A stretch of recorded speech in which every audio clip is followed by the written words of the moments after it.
নমস্কার বন্ধুরা, শুভ সকাল। আজকে শুরুটা বেশ ভালোই হয়েছিল। একটু মর্নিং ওয়াক করার পর বাজারের জন্য বেরিয়ে পড়লাম।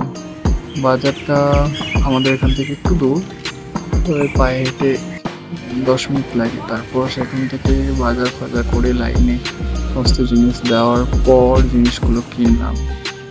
জিনিসগুলো কিনে নিয়ে এসে বাড়িতে এসে সমস্ত জিনিস কাটাকাটি করার পর সবজিগুলো যেগুলো আজকের জন্য হবে সেগুলো ধোয়া হলো এবং তারপর রান্নাতে চাপিয়ে দেওয়া হলো।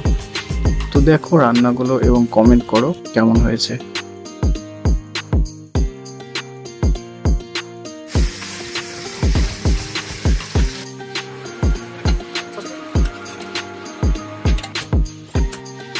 পাশে জগদ্ধাত্রীর মেলা বসেছিল, তাই ভাবছিলাম যে যত তাড়াতাড়ি রান্নাগুলো সেরে একটু মেলাগুলো দেখে আসবো। তার আগে এমনি সেদিন নবমী ছিল, তো পুজোও হবে, তো একটু এক জায়গায় বসে পুজোটা দেখবো।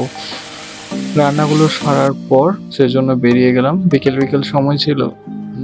প্রথমে একটা প্যান্ডেল দেখার পর এক জায়গায় বসে সেখানে পুজোটা দেখলাম, প্রসাদ নিলাম এবং রাতে যে রান্না আছে সেজন্য গেলাম। রাতে গিয়ে রুমে রান্নাগুলো খাওয়ার পর অবশ্যই ঘুমের টাইম এবং আজকের মতো ব্লগটা এখানেই শেষ করলাম।